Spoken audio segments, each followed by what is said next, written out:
Bismillahirrahmanirrahim.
Itu bencana tragedi 1258 ya.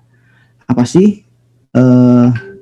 tragedi 1258? Kalau kata Ustadz Muammar tadi, mungkin secara ini belum mudah ya untuk mengingat kembali ya tahun 1258 ini, yaitu tahun sebuah di mana banyak sekali sejarawan-sejarawan yang baik kaum muslimin atau sejarawan asing ya yang hari itu Februari 1258 ini merupakan hari yang tidak dilupakan oleh sejarah karena betapa tragedi ini sangat memilukan sekali, seperti itu. Nah, apa yang terjadi pada saat itu ya, bahwa ratusan ribu mayat ya tanpa kepala berserakan memenuhi jalan-jalan ya. Jenazah-jenazah diselokkan dan padang rerumputan ya. Di sekitarnya kemudian bangunan-bangunan banyak yang terbakar kosong dan tidak ada pelakunya lagi ya, tidak ada penghuninya lagi ya. Kemudian asap berkepul keluar dari bangunan-bangunan yang dibakar. Tentara dari serendah-rendahnya pangkat sampai pentingnya itu udah bingung ya, memenggal kepala, menyembelih ribuan manusia, bahkan sampai jutaan,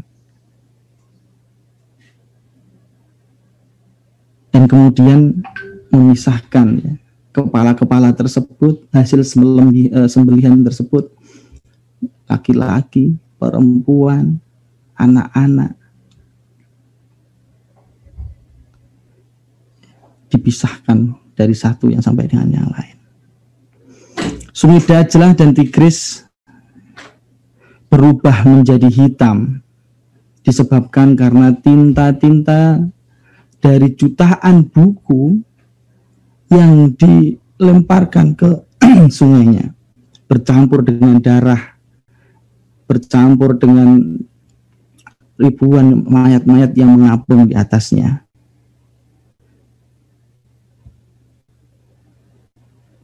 Perpustakaan, Baitul Hikmah, rumah sakit, masjid, madrasah, ya, pemandian umum, dan semua kedai, restoran, tempat apapun musnah dibakar. Ibnu Athir di dalam Al-Kamil At-Tharif menambahkan bahwa peristiwa ini adalah tragedi terbesar dalam sejarah kaum muslimin. Ya, musibah paling tragis di mana belum pernah ada peristiwa yang demikian ini sebelumnya. Dalam lintasan sejarah itu belum pernah terjadi. Kota Baghdad yang dikenal, ini Madinah As-Salam, kota yang canggih, kota yang penuh, ya, pada masanya itu menjadi pionir peradaban, ya, hancur luluh lantak, tidak berpenghuni, hangus semuanya. Ya, bahkan ada 1 juta orang lebih di dalam kitab Tarikhul Khulafa, bahkan ada di 2 juta, ada yang mengandung ini 2,5 juta, ada yang 800.000, ya. Dari angkanya semuanya berbeda-beda, namun ya tidak menampik ya bahwa luar biasa sekali korban pada tahun tersebut 1258. Ya. Ekonomi hancur total setelah pabrik-pabriknya dihancurkan, ya. Pertaniannya yang 400 kincir ini dibakar untuk pertanian, pengairan dan sebagainya, sehingga pada waktu itu Baghdad ya mati total, ya. Perekonomian hancur, kilang keramik dihancurkan, ya.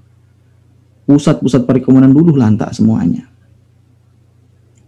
Perpustakaan Baitul Hikmah yang saat itu adalah perpustakaan terlengkap, ya, laboratorium research paling mutakhir, ya, di dunia, juga tak luput dari penghancuran. Siapa pelakunya? Bangsa Mongol, dipimpin oleh Hulagu Khan, memporak-porandakan Baghdad, menghancurkan semua yang ada, ya, tidak tersisa satu sedikit pun. Bahkan seluruh keluarga khalifah di pantai habis menyisakan 2 orang. Dan tragis sekali, ya, khalifahnya Al-Mustasim dibunuh dengan cara keji, dimasukkan ke dalam karung goni, kemudian diinjak-injak oleh kuda. Ya, pembunuhan tragis ini karena kepercayaan yang dilakukan, yang tidak boleh menumpahkan darah penguasa yang ditaklukkannya, sehingga cara membunuh ini lebih tragis dari hal yang biasa. Al-Mustasim meninggal, ya, dengan sebuah kengerian di dalam sejarah. Selama 13 hari Baghdad dikepung, dan selama 40 hari penyembelihan itu terjadi. Belum pernah terbayangkan di dalam sebuah sejarah kejadian yang sekejam ini. Pertanyaannya, ya, kenapa ini bisa terjadi? Ketika kemarin kita berbicara kegagahan pasukan kaum muslimin, pada tahun ini Muharram 656 Hijriah atau 1258, seolah-olah kaum muslimin tidak mempunyai kekuatan menghalau serbuan dari Mongol. Ya,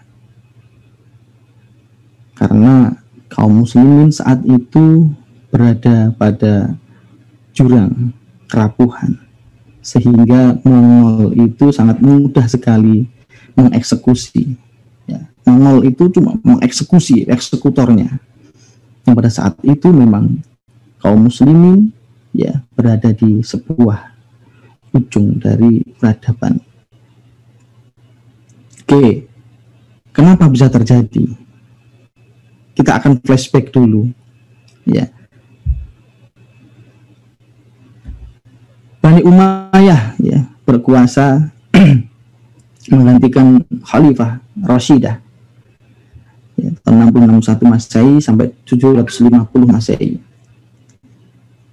Kemudian revolusi Abbasiyah menggantikannya, ya, duduklah ya, anak cucu dari Ibnu Abbas, dari Abbas paman Nabi. Lama sekali, dari 751 sampai 1258 peristiwa ini. Kemudian nanti 2,5 tahun kemudian, ya 3,5 tahun kemudian, timbul kekhilafahan Abbasiyah baru di Mesir setelah Baghdad dihancurkan, ya, berpindah ke Mesir.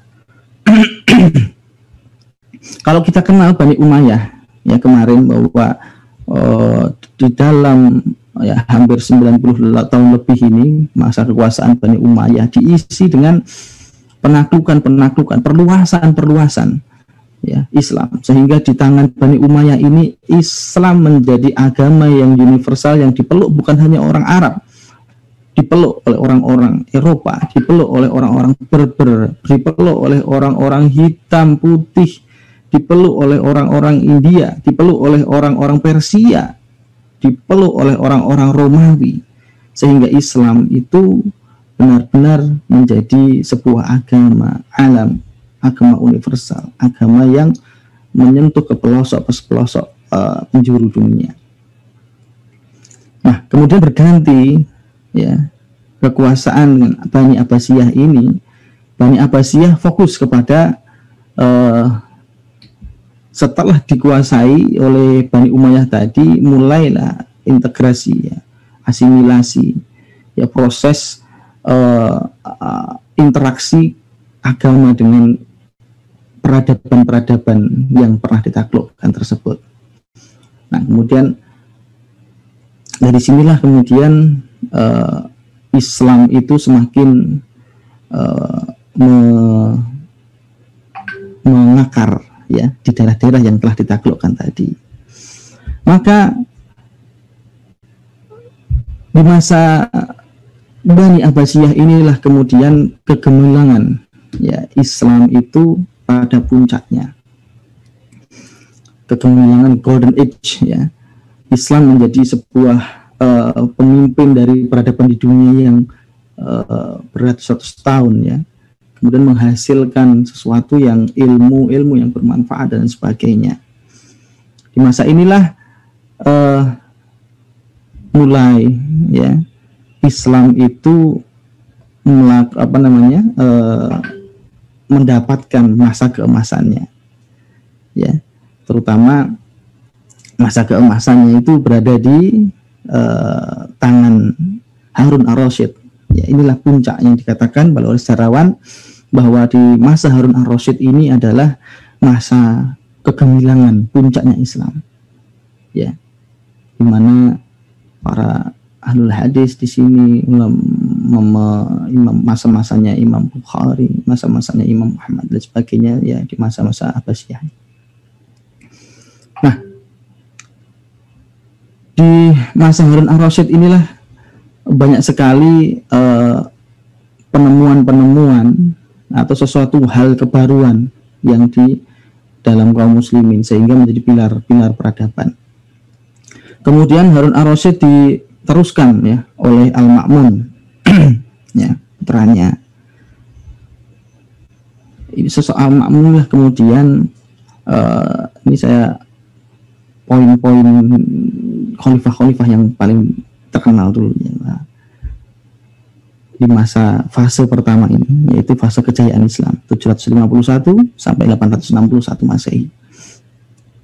Di masa Al-Ma'mun ya, Khalifah Al-Ma'mun putra Harun ar-Rasyid, ilmu luar biasa tersebar. Di masa inilah kemudian banyak sekali diterjemahkan karya-karya filsafat dan lain sebagainya, sehingga masuklah kaum muslimin itu dalam sebuah stase pemikiran yang baru, yaitu berinteraksi dengan pemikiran-pemikiran asing, saling mempengaruhi dan lain sebagainya.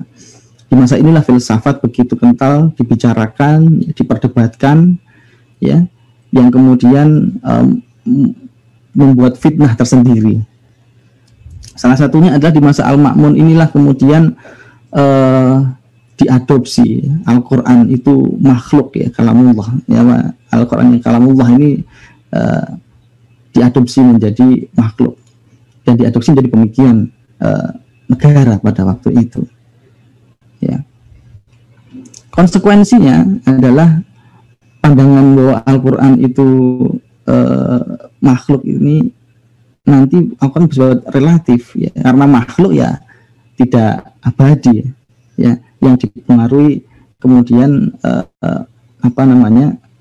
tidak qadim ya, kemudian ya relatif seperti itu, bisa berubah, bisa musnah ya, namanya juga makhluk ya, makhluk itu terbatas.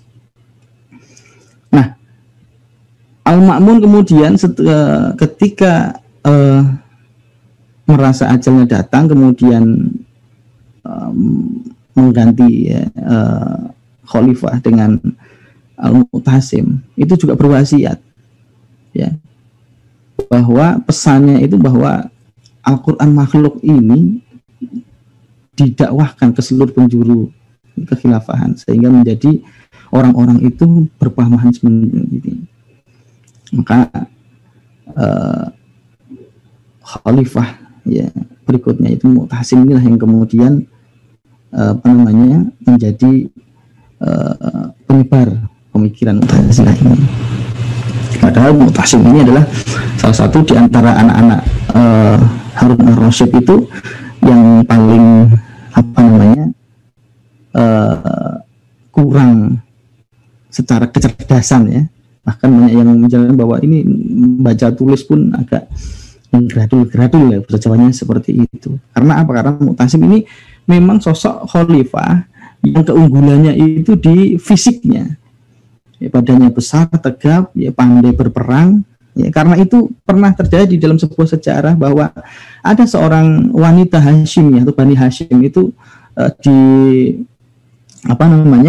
ganggu oleh orang-orang Romawi, orang-orang Nasrani ya, kemudian memanggil, wahai Mu'tasim ya, aku memanggilmu ya. Kemudian panggilan itu disambut oleh Al-Mu'tasim dengan mengirimkan tentara-tentaranya ya ke pusat kota Amuriyah, di mana kota ini rajanya itu Theophil ya, saat itu kota yang paling kuat dan pusatnya Nasrani.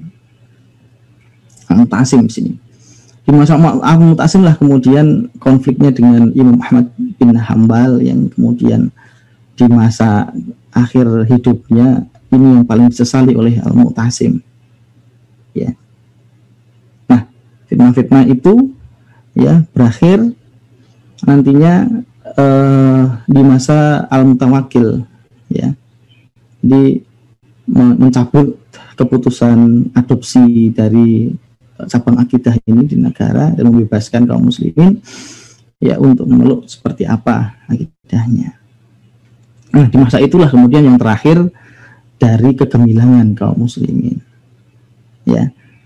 Setelahnya ya kekhilafahan terus menurun ya, mengalami sebuah titik dari atas ya, kulminasi, kemudian turun, semakin turun ya. Di masa Al-Mu'tasim yang kemudian keputusannya ya membawa atau membekali militernya itu dengan membeli budak-budak ya di Turki ya, kemudian dijadikan pasukan regulernya ya, akhirnya memberikan sebuah efek yang mungkin pada masa Mu'tasim itu tidak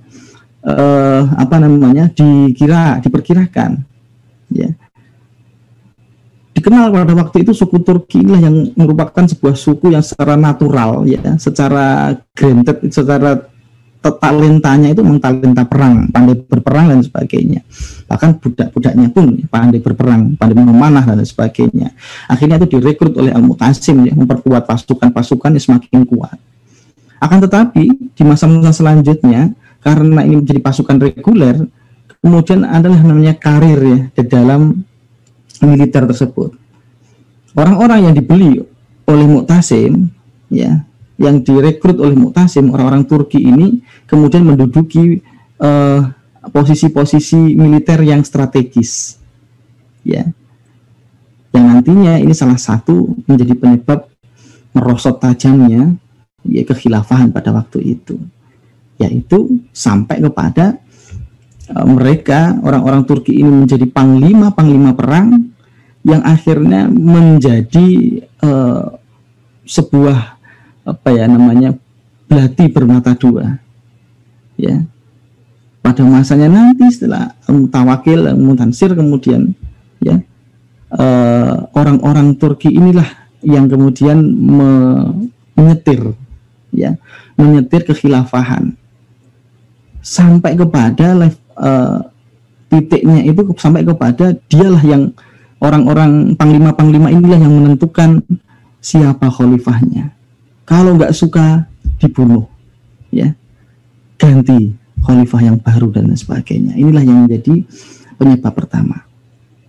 Ya, kenapa bisa terjadi? Ya, kenapa kok Mongol itu mudah sekali membantai kaum muslimin pada 1258 ini? Ya, nah ini bukan instan, tapi sebuah proses yang berjalan ya secara beratus tahun. Nah, inilah ya panglima militer Turki itu menjadi yang telah direkrut oleh Mu'tasim tadi itu menjadi penentu kebijakan. Ya, jadi ada bahkan memberikan gelar ya pada mereka Amir Daulah dan sebagainya, sehingga pada waktu itu khalifah itu menjadi simbol saja. Penguasa sebenarnya itu adalah orang-orang militer dari Turki tadi itu. Nah, kemudian di era Al-Mustansir itu tambah kuat tadi itu, bahkan mempengaruhi ya, membunuh ya, yang kemudian khalif bapaknya sendiri, kemudian akhirnya menjadi penyesalannya juga. Inilah salah satu contohnya itu adalah panglima militer ini yang melakukan kudeta seperti itu ya. Itu pada waktu itu Bagho Al-Kabir dan Atamsi, ini panglima tertinggi Turki ya, yang kemudian dari budak tersebut. Nah, setelah itu dimulailah masa di mana masa Turki menguasai daulah. Jadi ada dua nantinya yang menguasai. Khalifah itu sebagai simbol, militer itu sebagai operatornya. Ya, sampai kepada orang-orang Turki ini bertikai sendiri, rebutan untuk menjadi amir daulah. Terus ganti khalifah juga ganti, saling berganti dan lain sebagainya. Nah, pertikaian ini kemudian sampai ke tahun 900 abad ke-10 Masehi atau tahun 330 Hijriah. Ya. Datanglah Bani Buwayhi ya, yang mengganti kekuasaan Turki di belakang layarnya kekhilafahan. Di Bani Buwayhi ini sangat menarik ya, mungkin ya latar belakangnya Syiah ya. Ini berawal dari seorang pencari ikan ya karirnya. Abu Syuja Al-Buwayhi ini seorang pencari ikan di Kaspia yang kemudian mempunyai 3 anak, Ali, Hasan, kemudian Ahmad ya.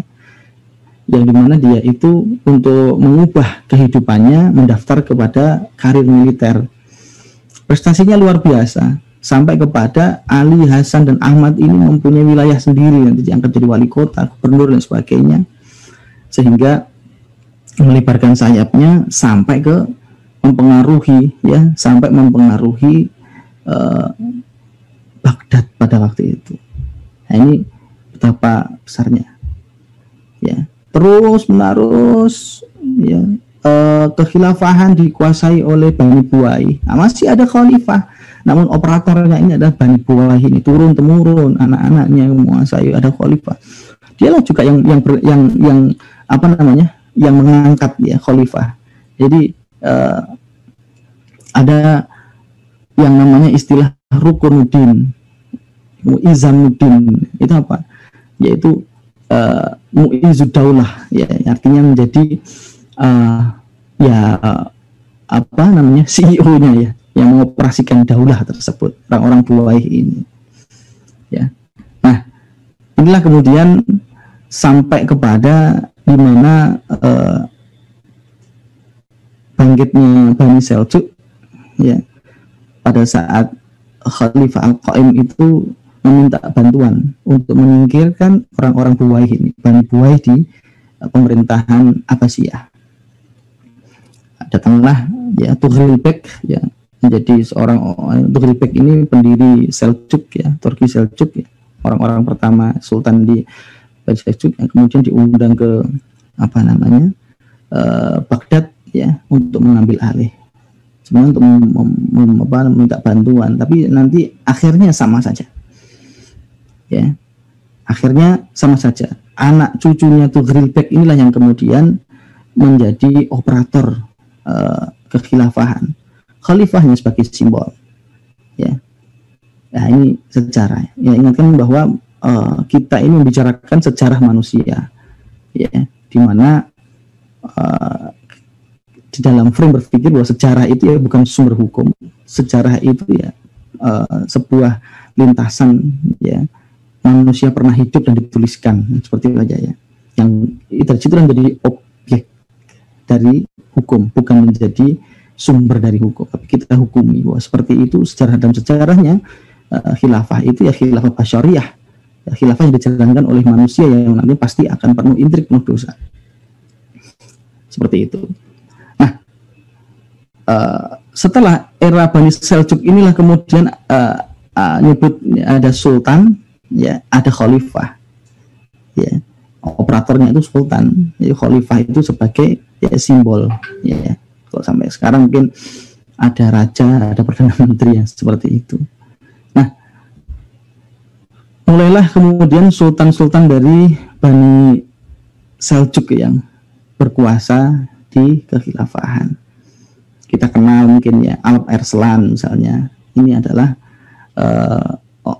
dari kalangan Bani Seljuk yang pernah menguasai Baghdad, ya, dengan perdana wazir yang terkenal Nizam, ya, Nizamul Mulk, ya, yang kemudian membangun sebuah sistem pendidikan di Baghdad, ya, Nizamiyah itu, ya.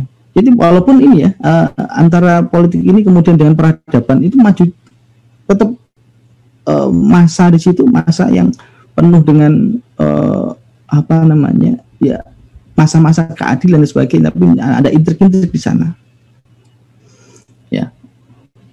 Nah, kemudian cepat saja bahwa setelah eranya itu Tughril, ya, Arslan bin Muhammad bin Malik Syah, ya, itu kemudian dominasi Bani Seljuk di kekhilafahan itu sudah tidak ada lagi nantinya, ya.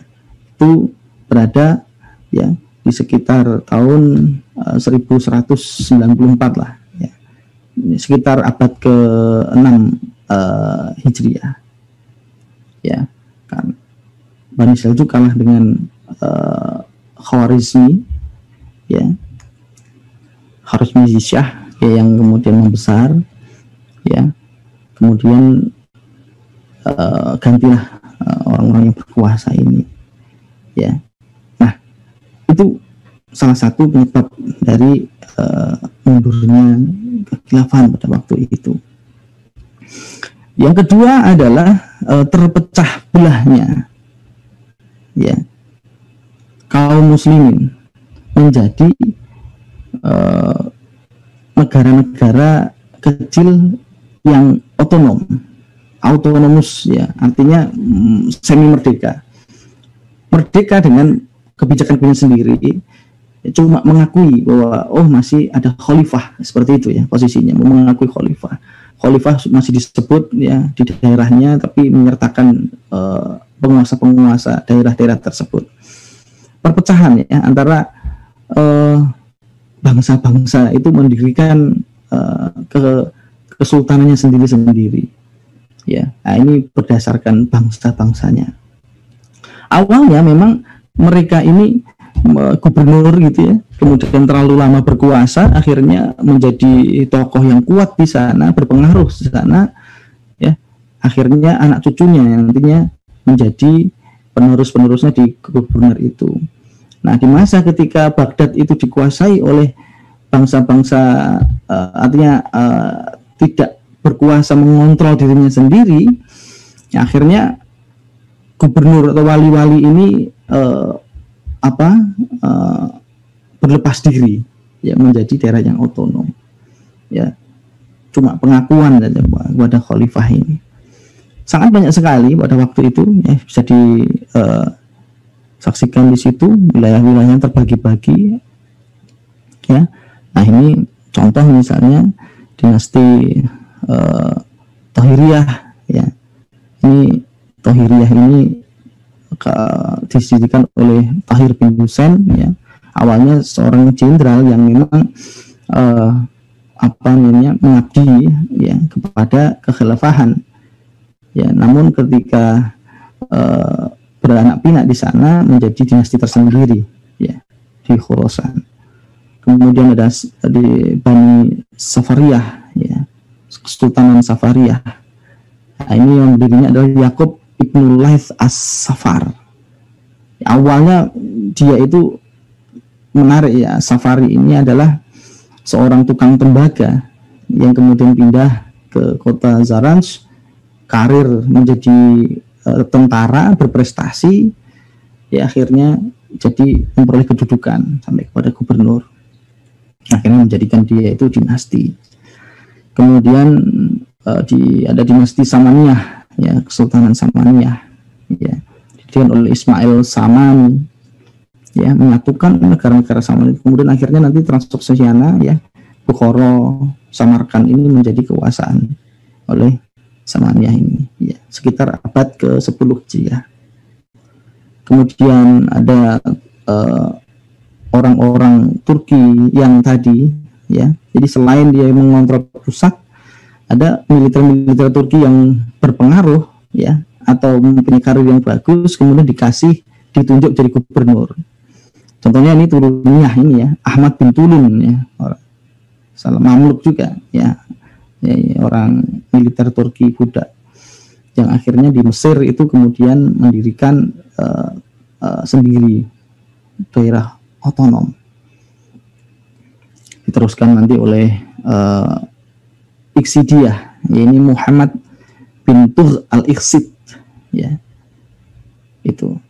Nah, inilah nantinya itu kemudian ada Seljuk, ya, dari bangsa Oghuz, ya, Turki salah satu sukunya, ya. Ini adalah nanti, ya, yang akhirnya menguasai Baghdad ini, orang-orang Seljuk. Nantinya terbagi macam-macam. Ada Seljuk Raya, Seljuk Kirman, Seljuk Syria, berdasarkan daerah-daerah yang dia kuasai.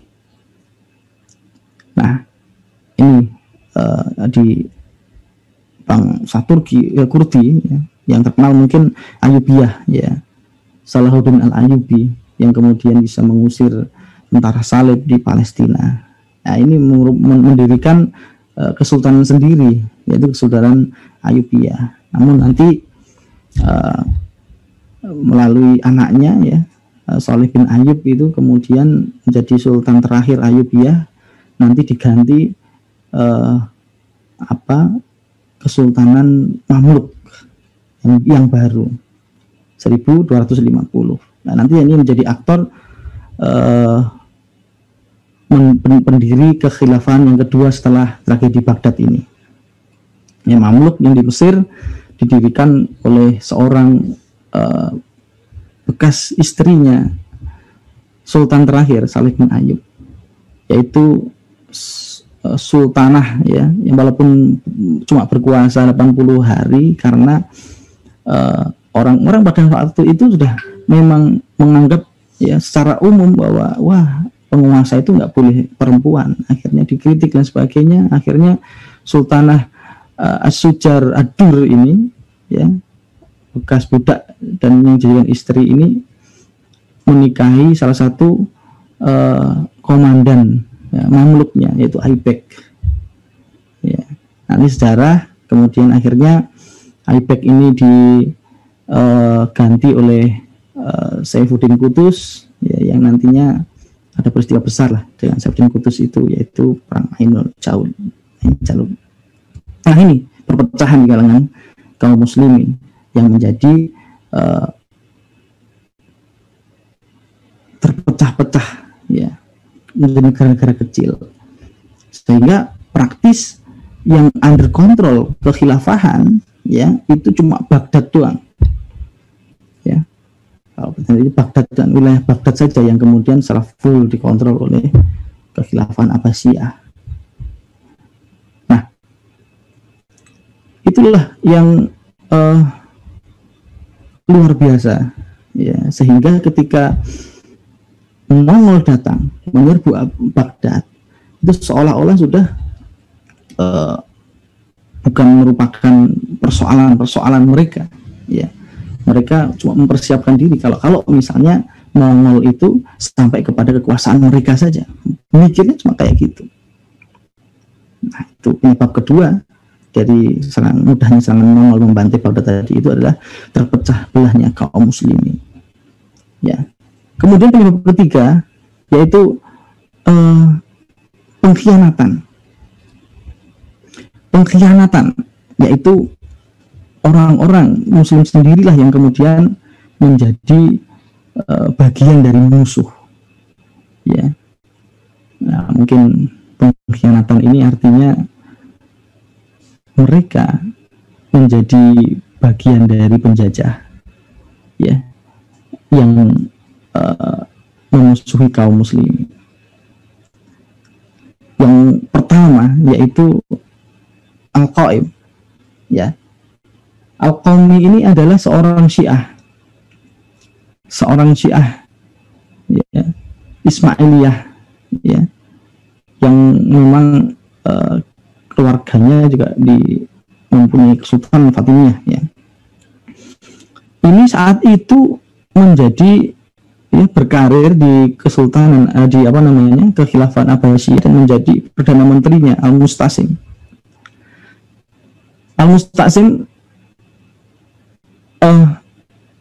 di masanya itu ada seorang Perdana Menteri yang beraliran Syiah ini, yaitu Al-Qaimi ini. Nah, apa pengkhianatannya ya? Jadi salah satunya adalah yang memudahkan orang-orang Mongol, orang-orang Hulagukan ini untuk mengobrak-abrik Baghdad yang dia ini. Semua rahasia keamanan dan lain sebagainya dibocorkan kepada Hulagukan. Dan bahkan ya yang membuat terbunuhnya keluarga khalifah ini adalah si Ibnu Al-Qaimi ini. Ya. Dengan cara seperti apa? Menipu khalifah. Ketika Hulagu datang, kemudian Al-Qaimi ini menjadi seolah-olah akan menjadi negosiator gitu ya. Ya. Dan dia berkata kepada Al-Khalifah bahwa Hulagukan bersedia ya menikahkan putranya dengan putri Anda, wahai Khalifah. Kemudian digelarlah sebuah pesta akad pernikahan. Ya.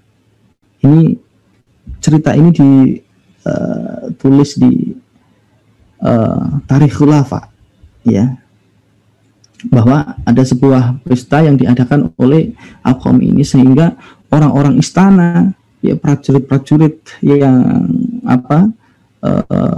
mempunyai pangkat, kemudian tokoh-tokoh ya, ulama-ulama diundang untuk menghadiri pernikahan antara anaknya Hulagu dengan anak Khalifah. Namun apa yang terjadi ya, bahwa ketika mereka berkumpul di sebuah tenda ini ya, dibantailah semua yang ada. Al-Qaimi ya, Ibnu Al-Qaimi yang pertama menjadi peringkat pertama, menjadi pengkhianat yang misalnya semoga Allah menimpakan laknat kepadanya. Nah, yang kedua Barak Hajib ya. Siapa Barak Hajib ini? Barak Hajib ini adalah seorang wali kota Karman ya, Karman dekat Khorasan sana. Dia yang justru mengiring pasukan elitnya untuk bergabung dengan pasukan Mongol, melakukan penaklukan. Jadi orang-orang yang ini akan banyak ya, orang yang menjilat kepada penjajah demi sekeping kekuasaan dan sekeping harta aja, sampai kepada dia melakukan rekrutmen, kemudian digabungkanlah orang kaum muslimin di dalam pasukan Mongol ini. Jadi pasukan Mongol yang dibawa oleh Hulagu Khan itu bukan murni orang Mongol saja, tapi banyak juga orang-orang Islam yang di sana, orang kaum muslimin yang di sana, yang dimana ya diarahkan oleh penguasa-penguasa pengkhianat ini. Ya mungkin sama ya kayak masa-masa imperialisme ya, negara Islam yang dikirim oleh penguasanya ke Irak ya, ke Afghanistan dan sebagainya, membunuhi saudaranya sendiri. Nah, ini pasukan elit yang bernama Yazd. Kemudian Al-Atabi Muzafiruddin. Ya, ini adalah seorang wali kota Fars, Persia. Selalu setia menjilat Mongol demi posisinya agar tidak diserang oleh Mongol. Dia jilat itu. Ya. Kemudian Badruddin Lu'lu. Ini adalah wali kota Mosul. Orang ini lebih, maaf ya, bajingan lagi. Dia menyediakan logistik, makanan, ya, sampai kepada menambah senjata, perahu untuk berlayar di Sungai Tigrisnya. Ya, wali kota Mosul ini memang luar biasa. Jadi orang yang sangat menjilat sekali kepada Mongol, takut kekuasaannya akan berakhir. Nah, ini mempunyai panglima anaknya sendiri yang bernama Panglima Malik As-Soleh, ya, yang bergabung di kavaleri atau di brigadenya Mongol. Nah, kemudian sebagian penguasa Asia kecil, ya, Bani Seljuk, yang penguasa-penguasanya sudah meninggalkan keimanannya, kemudian berpihak kepada Mongol. Ya, mungkin nanti di cerita awal-awal kebangkitan Ottoman, ya, orang-orang Seljuk yang seperti ini banyak. Kita saksikan mungkin di film Ertugrul misalnya, orang-orang yang lebih mencintai dunianya, menggadaikan keimanannya untuk Mongol. Nah, ada lagi yaitu pengkhianat dari kalangan intelektual. Misalnya Atusi, ini seorang Syiah yang sebelumnya memang Hulagu itu menaklukkan Al-Maut, ya, daerah yang dikuasai oleh Syiah Ismailiyah. Nah, kebiasaan orang Mongol itu sejak Genghis Khan itu memang negara-negara yang ditaklukkan itu atau suku-suku yang ditaklukkan itu pasukannya direkrut, ya, untuk menjadi pasukannya, sehingga pasukan Genghis Khan ini, salah satu resepnya Genghis Khan ini cepat sekali pasukannya itu gede, besar. Karena apa? Karena banyaknya daerah yang ditaklukkan, kemudian pasukan-pasukannya direkrut, digabungkan kepada pasukannya. Ya, termasuk ini adalah intelektualnya juga, ahli-ahli astronomi dan sebagainya itu, ya, kemudian ya, stick and carrot, ya, mau tak bunuh atau tak kasih kekuasaan atau tak kasih gaji atau tak kasih sekarat roti, sehingga nanti orang itu akan bergabung kepada barisan Mongol. Nah, ini yang memudahkan, ya, Hulagu Khan melakukan pembantaian di Baghdad, ya, orang-orang ini akan dicatat dalam sejarah, ya, dan akan diberi laknat Allah SWT. Oke, itu faktor internal, ya. Ada ketiga faktor internal tadi. Yang pertama faktor kekhilafahan yang memang secara internal menurun, ya, dikuasai oleh sekelompok militer, ya, Turki, Buwai, Seljuk, ya. Kemudian yang kedua, terpecah belahnya kaum muslimin pada saat itu menjadi negara-negara kecil, ya. Yang ketiga adalah pengkhianatan dari kaum muslimin sendiri yang memihak kepada Mongol sehingga ikut membantai saudaranya di Baghdad. Nah, faktor eksternalnya tentunya adalah Mongol, ya, yang saat itu menjadi kekaisaran terkuat, ya. Kebangkitan dari Genghis Khan ini, siapa Genghis Khan itu adalah seorang suku, ya, salah satu suku di Mongol, ya.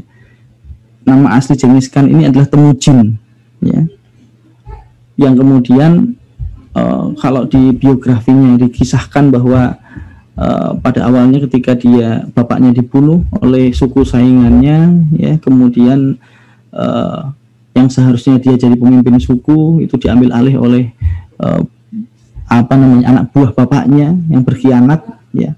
Nanti Temujin inilah sedikit demi sedikit membangun sebuah network, ya, jaringan suku-suku, ya, leadershipnya luar biasa sehingga berhasil memimpin dan menyatukan suku-suku Mongol menjadi sebuah kekaisaran besar.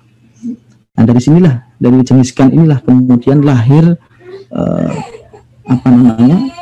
anak-anaknya yang juga menjadi penerus, ya. Di situ anaknya ada Joshi nomor 1, kemudian Ogide, kemudian Kagatai dan sebagainya, ya, sampai kepada nanti cucunya itu dilakukan itu, ya, yang membantai kaum muslimin. Kira-kira inilah letak peta kekuasaan Genghis Khan dan Mongol, ya. Ya, ini pembagian kekuasaan oleh anak-anaknya, ya. Ada Golden Horde, ya, kemudian Ilkhanate yang itu dibangun oleh Hulagu, ya, nantinya sampai kepada Kubilai.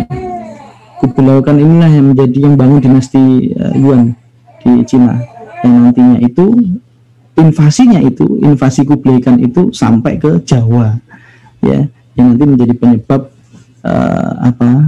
Raden Wijaya, ya, masuk kepada pertikaian, di tengah pertikaiannya Majapahit, kemudian Kubilai Khan datang, akhirnya Mesin sebagainya itu.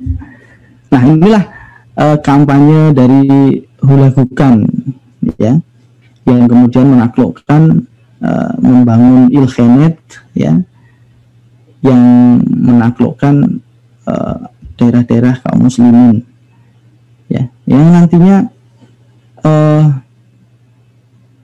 setelah menaklukkan Baghdad, membantai penduduk Baghdad, akhirnya nanti Mongol itu bisa dikalahkan oleh kaum muslimin, ya, di Ain Jalut itu 2 tahun kemudian, ya, Ain Jalut oleh Saifuddin Qutuz dan Baibars, orang Mamluk Mesir, ya, Mesir dan Palestina, penguasa Mesir, yang nantinya kemudian Sultan Baibar ini, ya, Saifuddin Qutuz itu sultannya, kemudian Baibars ini panglimanya, yang nantinya akhirnya Baibars itu menjadi sultan, ya, kemudian mengangkat khalifah nanti Mustansir menjadi khalifah kaum muslimin, ya, tapi simbol lagi, ya, di Mesir, di Kairo. Mulailah kemudian babak baru kekhilafahan yang di Mesir, yang akhirnya nanti tahun 1517 itu ditaklukkan oleh Utsmani, yaitu Sultan Selim, ya, yang kemudian akhirnya Utsmani itu menjadi kekhilafahan baru setelah hancurnya Mamluk di Mesir ini. Oke, mungkin sampai